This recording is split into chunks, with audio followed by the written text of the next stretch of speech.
Olá, boa noite. Eu sou Marinete Bolhosa, eu sou autora do livro Entre a Célia e o Santo e hoje eu estou aqui para compartilhar um pouco da pesquisa que resultou neste livro. Ele é resultado da minha dissertação de mestrado, feita no programa de pós-graduação em Ciências Sociais, com área de concentração em Antropologia, da Universidade Federal do Pará, que eu fiz em 2007. O título original da obra, da dissertação, era Entre a Célia e o Santo, um estudo sobre a identidade do vaqueiro marajoara, que foi o meu campo de pesquisa. O objetivo geral da pesquisa foi realizar um estudo sobre a identidade do vaqueiro marajoara a partir de dois elementos: a profissão ou ocupação do vaqueiro e a sua religiosidade, a sua fé. Nesse sentido, estudar esses dois elementos identitários nos ajudaria a compreender alguns aspectos fundamentais da sociedade e cultura marajoara. Eu tive a honra de ser orientado pelo professor Heraldo Maués, que também me deu a honra de fazer o prefácio do livro. O livro foi publicado em 2016 através do Instituto Federal do Pará. O livro está estruturado em 4 capítulos. No primeiro capítulo eu conto a minha trajetória da pesquisa. No segundo capítulo eu falo do Marajó, dos seus cenários e das suas personalidades, desse cenário de campos naturais, que foi onde eu concentrei a pesquisa. No terceiro capítulo eu trato especificamente da figura do vaqueiro marajoara, da sua identidade, a partir do fio condutor que eu escolhi, que foi a profissão ou ocupação, que ainda não é uma profissão regulamentada, a ocupação de vaqueiro, mas ela é uma ocupação, e a sua religiosidade. E no quarto e último capítulo eu falo da religião. Então no terceiro eu trato da identidade a partir da ocupação, e no quarto a identidade a partir do elemento religioso. Na trajetória da pesquisa, eu parti de uma abordagem da antropologia social e cultural, cuja preocupação está mais o seu interesse e preocupação está mais em mostrar as especificidades que caracterizam uma determinada região ou prática humana do que fazer um estudo sistematizado. E em campo eu desenvolvi a técnica, a pesquisa etnográfica, também com uma preocupação de realizar uma descrição densa, analítica e interpretativa nos termos de Goethe. A etnografia então produzida, esse escrever, foi produzido entre a cela. A cela significa a lida do vaqueiro, o trabalho diário dele, que se divide entre o campo e o curral de gado, e o santo, que trata da devoção desse vaqueiro. Eu trabalhei dentro da perspectiva dialógica, no sentido de conversar de um lado para o outro. Então toda a minha pesquisa de campo ela se deu nesse contato direto e em conversas, conversas não sistematizadas. Na verdade, a maioria das conversas são conversas informais, onde eu de um lado e de outro, eu ouvindo, perguntando, e eles lá compartilhando esse saber, essa prática da atividade de vaqueiro, que eles chamam de vaqueirice. Eu trabalhei com a participação, com a observação participante, que implica numa metodologia em que o pesquisador ele mergulha na realidade do seu sujeito pesquisado, do ambiente pesquisado. Então eu cavalguei com os vaqueiros, eu ia para o curral com os vaqueiros, acompanhando a dinâmica da vida do vaqueiro, que às vezes começa de 3, 4, 5 da manhã, dependendo do período do ano e do tamanho da fazenda. Trabalhei com um registro da história oral, porque era fundamental escrever esse conhecimento que está oralizado e que é passado de geração de uma para outra através dos processos orais. Trabalhei com registro fotográfico também. O livro tem 100 fotografias, todas produzidas por mim, porque eu entendi a fotografia que ela ia me ajudar na comunicação sobre esse universo dos campos do Marajó, na figura do vaqueiro. e pretensiosamente quis trabalhar a fotografia para que ela fosse para além de uma simples ilustração. Então eu trabalhei dentro da linha da fotografia documental. O local de pesquisa, os locais de pesquisa foi Cachoeira do Arari, Soure e Ponta de Pedra, nas regiões de Campos Naturais do Marajó. O segundo capítulo, né, e aí eu começo antes de falar do vaqueiro marajoara, é imprescindível falar dos cenários, né, que compõem os campos naturais do Marajó. Então, antes de falar do vaqueiro, eu preciso falar um pouco da ocupação da ilha do Marajó. Então, o Marajó está localizado na região nordeste do estado do Pará. Para quem não sabe, é a maior ilha entre rio e mar do planeta, com mais de 49 km². Ela tem dois grandes ecossistemas, que é a floresta e os campos naturais.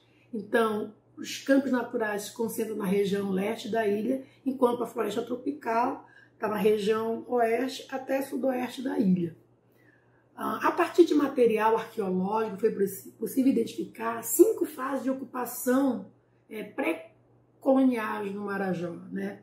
que se deu a partir de 1100 a.C.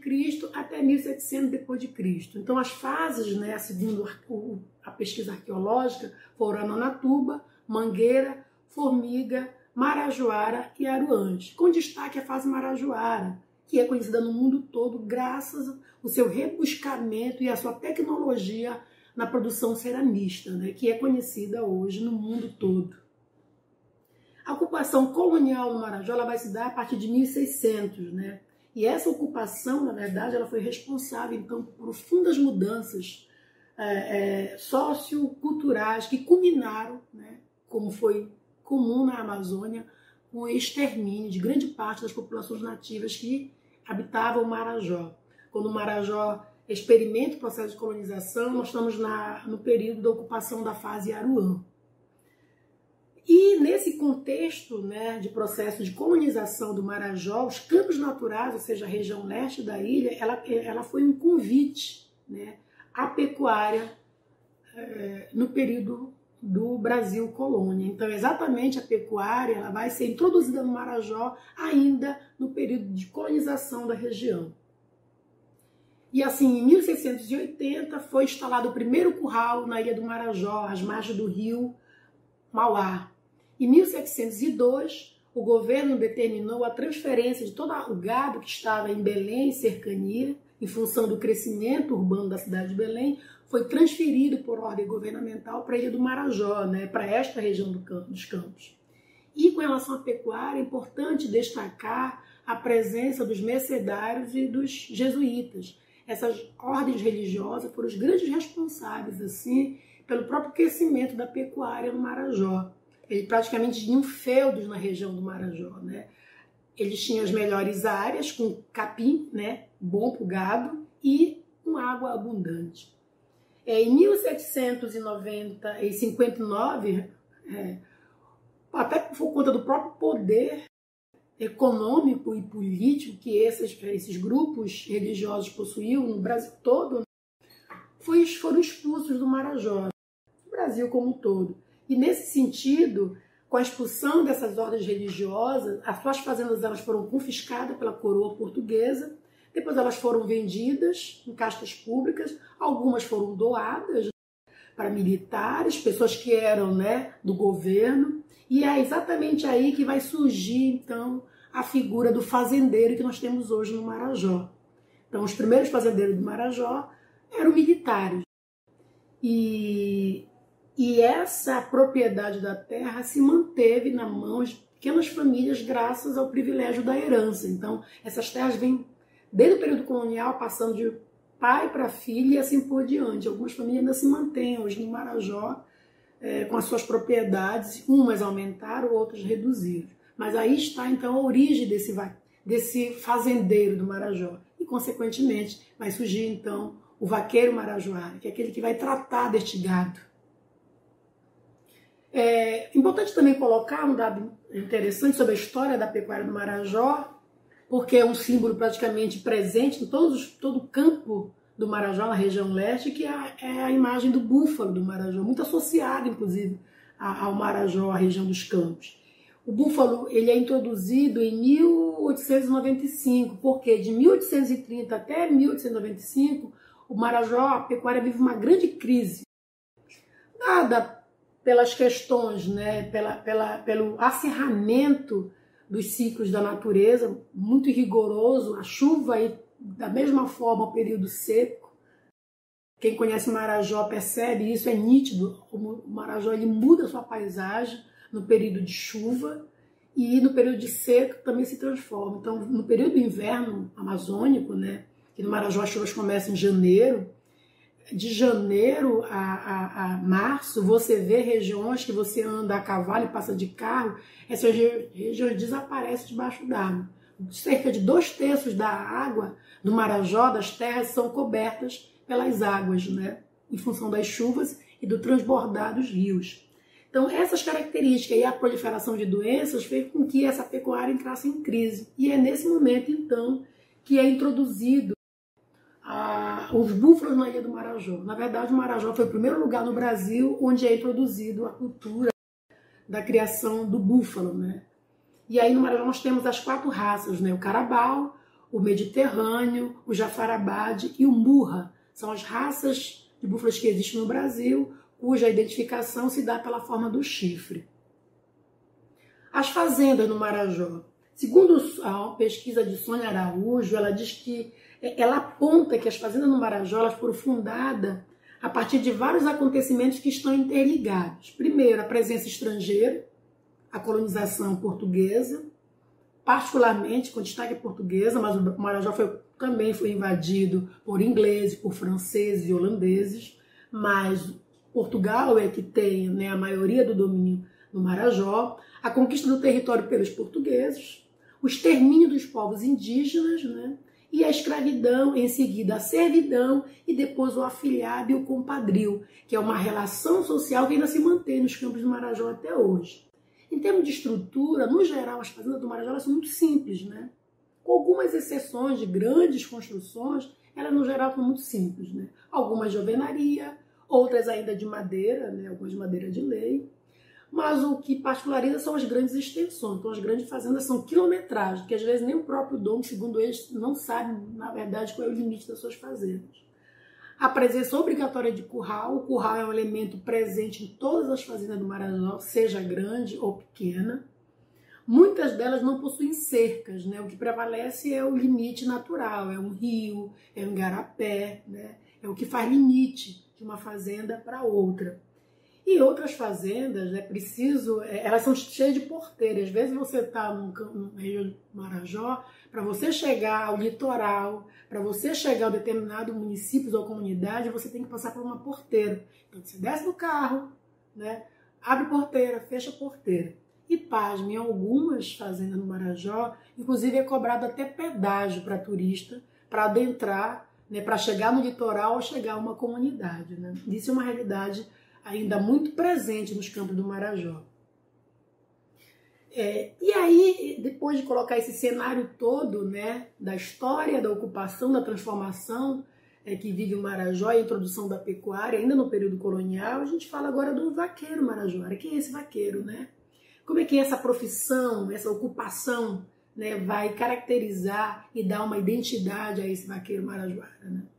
Primeiro eu trabalhei com alguns conceitos de identidade, entendendo identidade como um processo de construção de significado com base em um atributo cultural ou um conjunto de atributos culturais que prevalece sobre outros. Por isso que o atributo ocupação ou profissão ele acaba prevalecendo com relação a outros atributos. Então eu trabalhei com o conceito de identidade simbólica, né? Identidade mestiça, identidade por contraste ou por oposição e identidade amazônica. Quando eu trato de identidade amazônica, né, nesse debate, eu tenho como base os debates da Débora Lima e do professor Heraldo Maués. A Débora Lima vai dizer que na Amazônia são outros elementos que são utilizados para que uma população se identifique como tal. Então, geralmente, a história de ocupação daquele espaço, a geografia, a ecologia própria profissão, a atividade que é desenvolvida em um dado espaço amazônico é aquilo que define, aquilo que prevalece em termos identitários. E o professor Heraldo Malvejo, né, um grande antropólogo que trabalha a religião na Amazônia, né, ele diz que a religiosidade é um dos elementos que compõe essa identidade amazônica. Então, a partir deles eu vou discutir a questão de uma identidade amazônica. E a identidade do vaqueiro? Como é que ela se dá? Como é que ela se constrói? Então, ela é dada pela profissão, ela é construída nesses espaços, né, no espaço de trabalho, dos campos, do curral, né, das fazendas, na lida com o gado e nos seus relacionamentos com os seus pares, né, com os outros vaqueiros e com os fazendeiros. Né. Ela se dá também por contraste em relação ao roceiro e o pescador. Ela se dá também pela religião, a gente vai ver no último capítulo esse destaque maior. E ela também é uma identidade mestiça. Eu trabalhei com o conceito de identidade mestiça, porque assim quando eu comecei a desenvolver as pesquisas, né, tentando descobrir quem é esse vaqueiro, como é que ele surge, eu encontrei com o seu Iranda, que é a capa do livro. Né? O Iranda, eu costumava dizer que o seu Iranda era o grande mestre dos campos, e ele era de fato. O seu Iranda, ele era neto de Luiz Andrônimo de Vasconcelos. O Luiz Andrônimo de Vasconcelos foi um vaqueiro da fazenda Tapera, que começou a trabalhar lá pela década de 40. E quando, na década de 40, um projeto do governo, né, federal, do IBGE, chamava-se Tipos Humanos do Brasil. Através desse projeto, foi contratado um profissional que viajou o Brasil todo tentando pintando, na verdade, a bico de pena, os tipos humanos. E aqui na Amazônia, no Pará particularmente, entre os tipos humanos, né, o vaqueiro foi um escolhido. E ele foi até a fazenda Tapera, nessa década, né, e ele lá pintou o seu Luiz Andrônimo de Vasconcelos. Só que quando eu comecei a pesquisar, e sou marajoara, né, nascida em Cachoeira do Arari, embora não criada lá, eu sempre percebi o fenotipo do povo marajoara. Né? E o Luiz Andrônico de Vasconcelos, bem como o seu Iranda, ele não está muito perto do fenotipo geral do Marajó. O seu Luiz Andrônimo, apesar de ser feito em bico de pena, mas o seu Iranda, que é a capa do livro, era muito parecido fisicamente, era um homem branco de olhos verdes, verde azulado, né? E o porquê que ele tem essa característica? Entrevistando na época a família do seu Iranda, né, que era neto, consegui falar também com a mãe dele, consegui entrevistar na época a Dita Catauaçu, que foi uma das donas da fazenda Tapera, e ela dizia de uma história que falavam, que ele mesmo contava, o seu Luiz Andrônimo de Vasconcelos, de que ele seria russo. Chegou ao Brasil fugindo, né, vindo da Europa, num navio escondido, e chegou no Marajó, e lá no Marajó constituiu família, né, aprendeu a arte, né, da vaqueirice, como eles dizem, né, constituiu família. A partir disso você vai ver, ela mesmo dizia, né, vários marajoaras nascendo de pele clara, aqueles olhinhos azuis. O seu Iranda tem esse fenotipo também. Então, por isso eu trabalhei também a ideia, né, de uma identidade mestiça, porque Sérgio Gruzinski fala que as culturas elas se misturam e elas criam novas identidades, né? E considerando o caldeirão cultural que é o Brasil, então a identidade mestiça ela dialoga, né, com essa pesquisa que eu fiz. Né? Então o conceito de identidade mestiça ele foi muito útil para a minha pesquisa, porque ele traz dentro do seu conceito esse debate de que as culturas elas se misturam e criam outras identidades. E é uma pergunta que eu faço, inclusive, no livro. Seria o vaqueiro marajoara mais conhecido do Brasil, né, um russo? Então é uma pesquisa que alguém de repente se interessar para ir a fundo, porque eu não consegui. Eu estive no cemitério, estive em cartório, mas aqueles documentos tinham sido carcomidos por insetos e houve um incêndio também em um cartório local e eu, infelizmente, não consegui achar nenhum documento do Luiz Andrônimo para comprovar se ele realmente teria origem mestiça. Mas aí cabe uma outra pesquisa, né? Sobre a origem desse vaqueiro. Então, a partir da própria pesquisa, né, eu observei, né, constatei que o vaqueiro, o marajoara, ele vai se originar dos índios aldeados, né, eles eram capturados e esse aldeamento não era a aldeia dos índios, o aldeamento era um processo político e administrativo do processo de colonização, né, onde você concentrava os índios em agrupamentos, muitos desses agrupamentos vão se dar origem, inclusive, às cidades, né. Então, os primeiros índios, os primeiros vaqueiros foram os índios. Depois, os negros, que foram levados para o Marajó na condição de escravos para trabalhar na lavoura. Possivelmente, os negros chegaram ao Marajó junto com o gado, que foi levado para lá, saindo de Belém, né? Depois de homens pobres, livres. Então, aí surge a figura do vaqueiro marajoara, né? Que eu digo que são os mestres dos campos. Agora, eu me pergunto também que fatores fazem com que esse vaqueiro seja tão difundido, tão representativo do Marajó. Porque ele está, comparando com o roceiro ou com o extrativista, ele está em menor número. Mas ele é uma figura muito presente, né? É muito forte a imagem do vaqueiro do Marajó. Quando se fala em Marajó, está muito associado ao Marajó dos Campos. E aí eu apontei algumas possibilidades, né, que contribuíram para que a figura do vaqueiro fosse uma figura muito forte e representativa do Marajó. Primeiro, a própria secular pecuária na ilha, né? Então, desde o período colonial, essa atividade vem sendo desenvolvida. Segundo, os romances sobre o Marajó, com destaque, claro, ao Dalcídio Jurandir, o maior romancista da Amazônia. Na sua obra Marajó, que ele tem um personagem que é Ramiro, que é o personagem principal da sua trama, do seu romance. Na verdade, apesar do Marajó ser espaço de pesquisas arqueológicas, o Marajó vai ser conhecido exatamente através dos romances. Em particular, destaque os romances do Dalcídio Jurandir. Marajó, né, e Chove nos Campos de Cachoeira. Ambos, o cenário, né, é o cenário dos Campos Marajoara. Então, eu entendo que ele também é um dos elementos que vai contribuir para que a figura do vaqueiro seja fortificada, né? A classificação do IBGE, a primeira publicação foi na década de 40, depois teve uma republicação dos tipos humanos do Brasil na década de 70, e ele foi levado para os livros escolares. Então, no livro escolar, nós tínhamos lá os tipos humanos do Brasil e estava lá a figura do vaqueiro, que era a figura do avô do seu Iranda, né? O Luiz Antônio de Vasconcelos. O turismo também é uma atividade econômica que vai contribuir também para divulgar a figura do vaqueiro, uma vez que o turismo começa a se desenvolver no Marajó a partir da década de 70, e como é que é desenvolvido o turismo no Marajó? Ele começa exatamente a partir das fazendas. Foram os fazendeiros locais que tiveram incentivos governamentais para desenvolver a atividade. Então, o cenário das fazendas, com a presença do vaqueiro, acaba sendo mais divulgada, né? No sentido de atrair turista. E a mídia, né? Mídia televisiva, hoje a internet. Se você jogar Marajó, vai ser muito rápido, você vai ver a presença, né? Os cenários que vão prevalecer são cenários dos campos. Não é que não tenha floresta, mas são cenários dos campos naturais, com a figura do vaqueiro, ou montado num cavalo, ou em búfalo.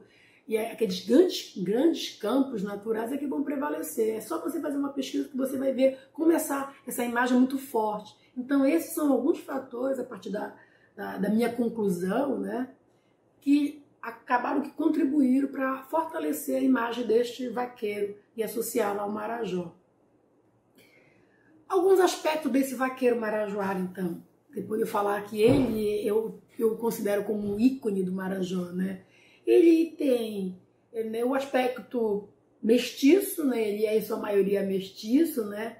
E ele apresenta certa tipicidade, seja no traje dele, nos seus relacionamentos, na sua dinâmica de trabalho, que acabam que particularizam esse vaqueiro, né, com relação a outros vaqueiros. Por exemplo, se você pegar e comparar o vaqueiro marajoara com o vaqueiro do sul, né, que a sua vestimenta é teatralizada, o próprio cavalo também, e comparar também com o vaqueiro do Nordeste, né, que usa roupa de couro, enfim, até uma questão ecológica de se proteger dos espinhos, O marajoara, o vaqueiro marajoara, tem uma vestimenta muito simples. Ele usa sempre, obrigatoriamente, ou chapéu de palha ou hoje o boné.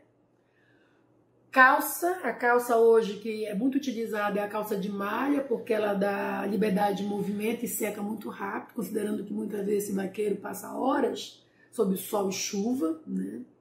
Bota de borracha, ou às vezes também descalço, e mesmo com bota ou descalço ele mantém a mesma habilidade em cima do cavalo. E o elemento sempre que não pode faltar esse vaqueiro é a faca. Faca na bainha. Tem um dito entre eles, vaqueiro que é vaqueiro usa faca, só tira para dormir. E é verdade, todo vaqueiro bom vaqueiro tem que estar sempre com uma faca embanhada na cintura, que só tira para dormir. E o vaqueiro monta o seu cavalo, que é o cavalo marajoara, é uma raça de cavalo que é típica do Marajó, né? Esse cavalo é o cavalo, comparando com outra raça de cavalo, ele tem um porte menor, é o cavalo mais baixo, mas ele é extremamente adaptado ao ecossistema marajoara, de chuva rigorosa, que viram atoleiros, campos, e com a seca também, que é rigorosa, onde aquele atoleiro se transforma no que eles chamam de terroadas, que são sulcos no chão, né? Buracos irregulares no campo, que dificultam o andar, que às vezes corre o risco de provocar acidentes, mas é que esse cavalo e esse vaqueiro já está adaptado, já está acostumado a lidar com esse ambiente. Então, o cavalo marajoara e o cavalo arreado, como ele diz, ou seja, com seus arreios, cabeceira, sela, né? Balança, que é onde ele apoia o pé, enfim, todos os elementos que ele precisa para montar e desenvolver seu trabalho sobre o vaqueiro. Ele anda com sela assim, mas também ele anda sem sela, que eles chamam que é andar no osso. Ou seja, é um cavalo sem sela, só com a cabeceira, ou seja, só para ele poder direcionar o cavalo. E aí eu perguntava, mas aí não dói, não é desconfortável? E ele dizia, com o tempo a bunda vai ficando dura. Então, é o que fala, o corpo vai se adaptando à sua necessidade, à sua prática. Uma coisa também que marca muito, que particulariza esse vaqueiro é o seu relacionamento, né? Principalmente, né, com os seus pares e com o fazendeiro, o dono da fazenda. Então, esse relacionamento está muito baseado no compadrio e no afilhado, como eu falei no começo, né?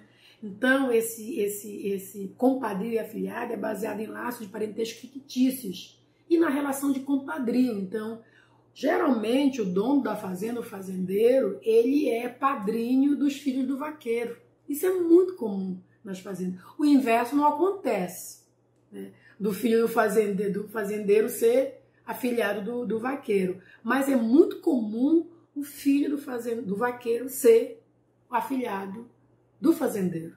Então isso gera uma relação de dependência também, é o que marca também essa relação, de respeito à hierarquia, mas também de submissão, né? É uma relação de afetividade e também de submissão. Tanto que é assim que, às vezes, mesmo quando ele não tem os seus direitos trabalhistas respeitados, muitas vezes os vaqueiros, eles não, por exemplo, não têm coragem de processar, de denunciar o fazendeiro. Por quê? Porque eles têm um respeito. Não, porque ele é meu amigo, ele é padrinho do meu filho. Então, essa relação acaba que ela, para muitos vão dizer que essa relação não é exploração, no meu ponto de vista ela é sim, é uma exploração consentida, mas ela é de fato, ela acontece. Como aprende a ser vaqueiro? Como é que se aprende? Como é que ele adentra este mundo e constrói essa identidade dada pela ocupação? Era outro questionamento básico que eu me fazia, né? Então, na pesquisa, eu observei que ele aprende a ser vaqueiro como? Através da observação, através do contato direto e frequente com os ambientes da fazenda. O garoto nasce na fazenda, vive na fazenda, então o dia todo ele está. Criança no Marajó não fica dentro de casa, ele fica no curral, no campo, né?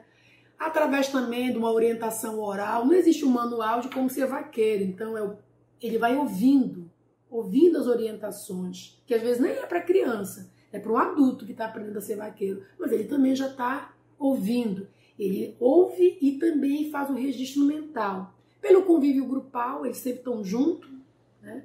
E esse aprendizado se dá geralmente do mais velho para o mais jovem, do mais experiente ao menos experiente, do pai para o filho, né? ou do pai para o sobrinho, para o neto, avô e neto. Isso também acontece. Então é dessa forma que muito cedo o vaqueiro começa a ser forjado. É desde criança.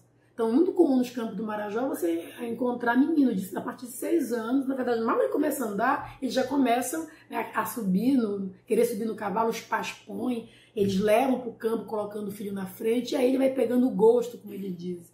Eles falam, inclusive, que depois que o moleque pega gosto de costa do cavalo, ele não quer saber da outra vida, ele quer ser vaqueiro.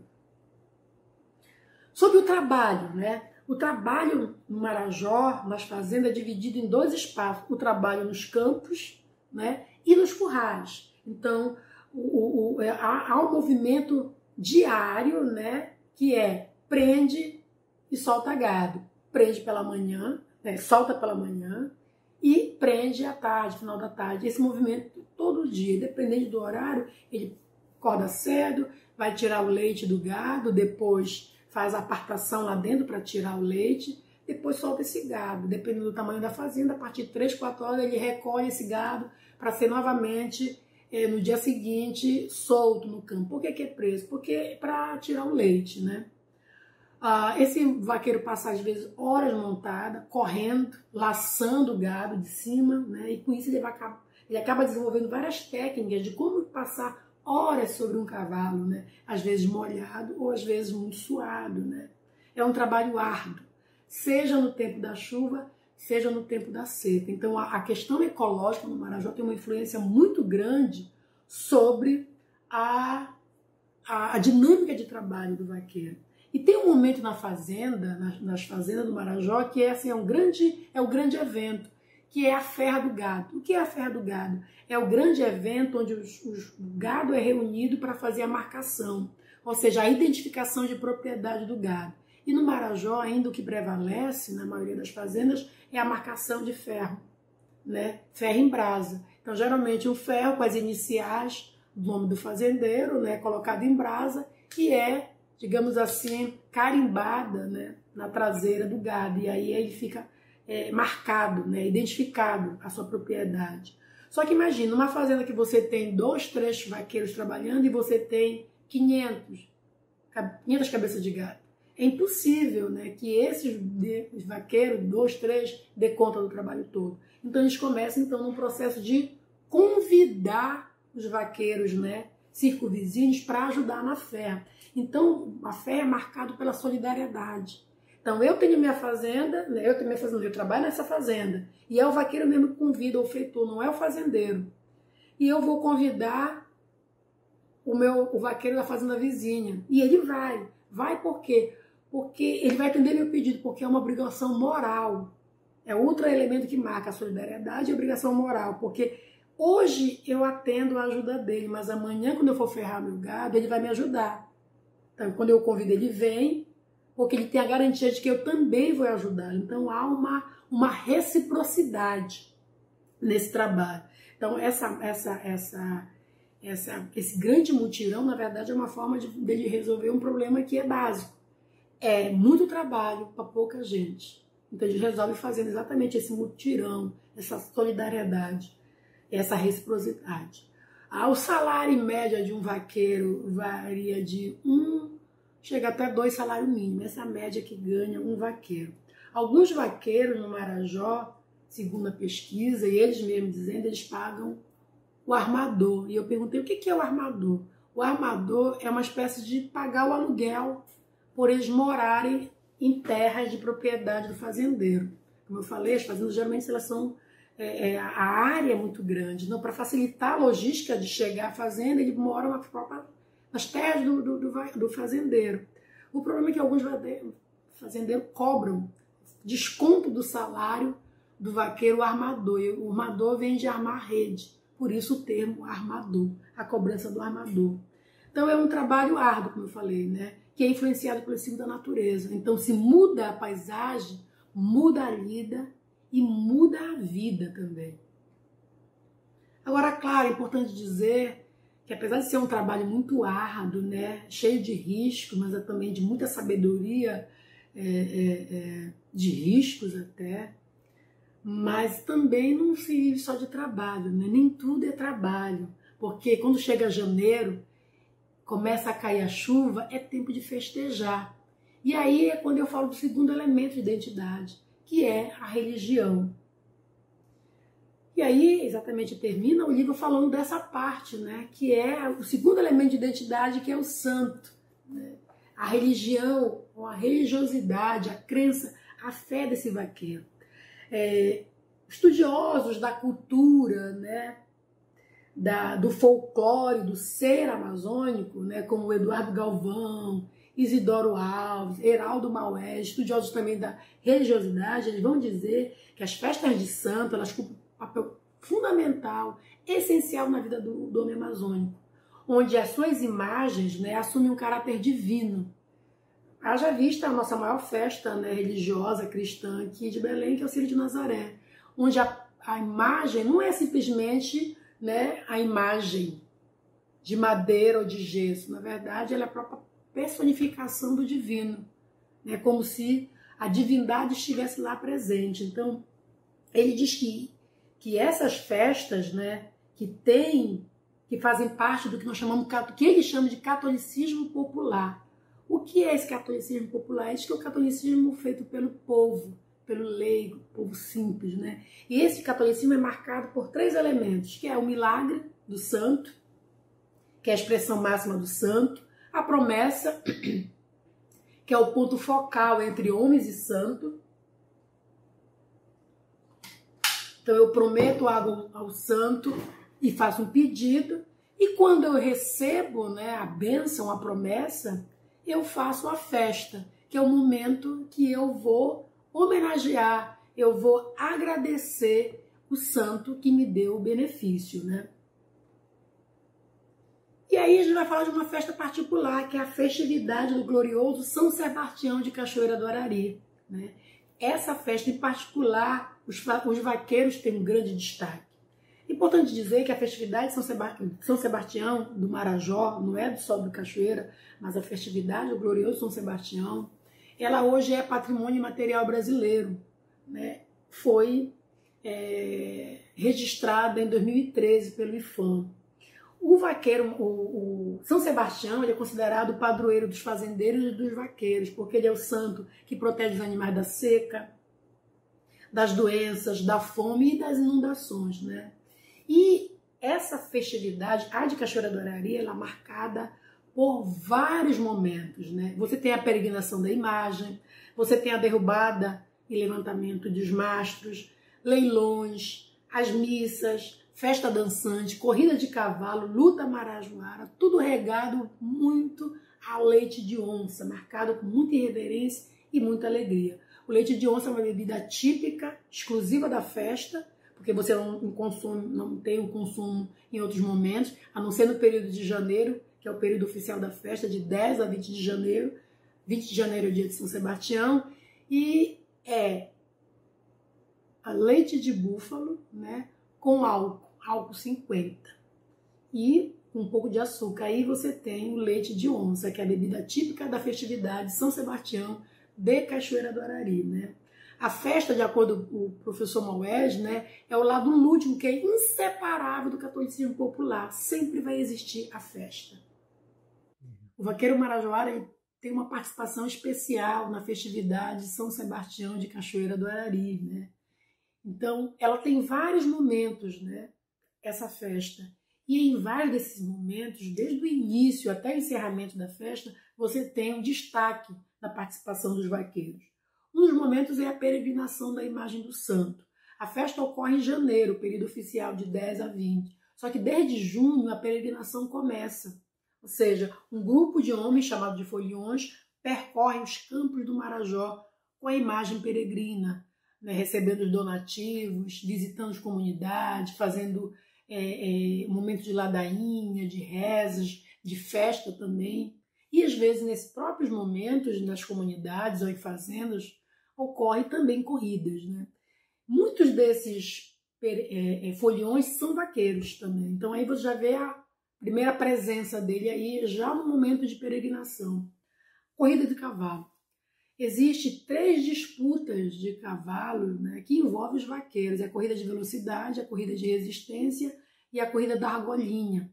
Nesses eventos, né, é uma festa, eu costumo dizer que é uma festa à parte, porque tem gente que só vai pro dia da corrida, e é quando você vê toda a habilidade dos vaqueiros sobre o cavalo. Então é mais um momento que você tem um destaque desse vaqueiro. É nesse momento das corridas e das provas de resistência ou de habilidade, né, que são as argolinhas. A procissão do vaqueiro. É interessante, no dia 20, pela manhã, acontece uma missa, né? E há uma procissão, os vaqueiros entram lá dentro da cidade de Cachoeiro do Arari, que ela fica entre o rio e os campos naturais do Marajó. Eles entram todo montado a cavalo, com a imagem do santo numa urna. Eles andam pela rua principal da cidade, acompanhado por uma multidão, quase sempre é uma multidão que o acompanha, né?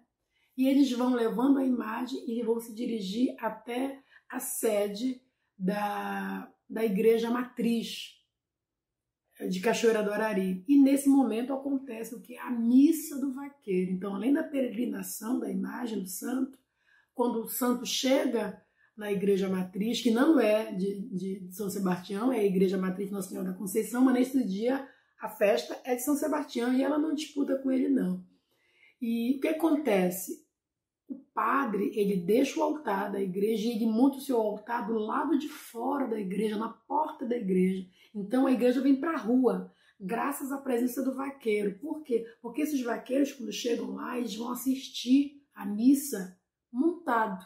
Então a praça é tomada por vaqueiros montados, né, nos seus cavalos, que geralmente estão muito bem adornados, né, porque é um momento especial.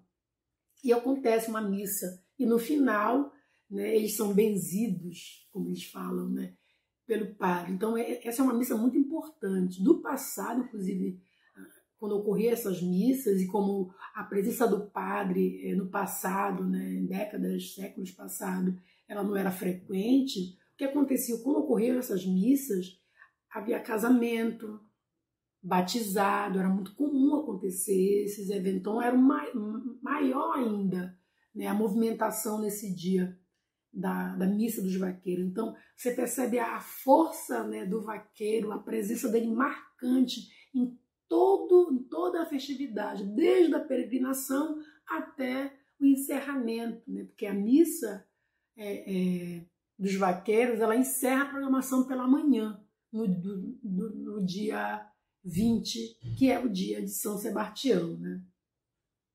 Então, o João Viana, que é também um romancista marajoara, ele diz o seguinte: se houver possibilidade de vaidade, de admitir vaidade no vaqueiro, poder-se-á dizer que ela se resume no prazer de montar um cavalo bonito, fogoso e impaciente. Porque quando ele mostra toda a sua habilidade, então se é possível admitir vaidade, está nesse momento. E é exatamente na festa que você pode ver toda a beleza e habilidade desse vaqueiro, porque é a oportunidade que ele tem de mostrar toda a sua competência, sua habilidade, o seu saber sobre um cavalo. Então, a gente já indo para o final, né, dessa pesquisa, que foi assim, um prazer muito grande. Eu sou marajoara, mas eu conhecia de visitar as fazendas do Marajó, mas eu tive a oportunidade, graças ao mestrado, de conhecer um pouco mais desse homem dos campos, né? Esse homem dos campos do Marajó. Então eu compreendi, eu digo, né, que para compreender esse universo que envolve a identidade do vaqueiro marajoara, implicou em conhecer, além dos aspectos históricos, culturais, sociais e econômicos que envolve, né, os campos do Marajó, implicou em conhecer essas pessoas, sabe? Esses sujeitos, os seus relacionamentos, os seus valores e o que significa ser vaqueiro no Marajó para esses sujeitos. Foram os vaqueiros marajoaras, escravos ou livres, né, no passado ou no presente, em tempo de seca ou de chuva, numa atividade que revela riscos, muito risco, mas também muita beleza, um dos principais responsáveis pelo desenvolvimento da pecuária na ilha. Apesar de muitas vezes, né, eles serem desprovidos de certos recursos que lhe dariam melhores condições de vida e trabalho. E foi nesses campos que essa identidade, né, vaqueira foi forjada, construindo-se com certas especificidades, né, que de certa forma particularizam e universalizam esses sujeitos num ambiente amazônico e brasileiro. Eu espero que essa pesquisa, né, ela contribua para se conhecer, ainda que em parte, né, o universo do vaqueiro marajoara e, quiçá, da gente marajoara. Pois, como bem indica Goethe, pode ser que nas particularidades culturais dos povos encontramos algumas das revelações mais instrutivas sobre o que é ser genericamente humano. Muito obrigada.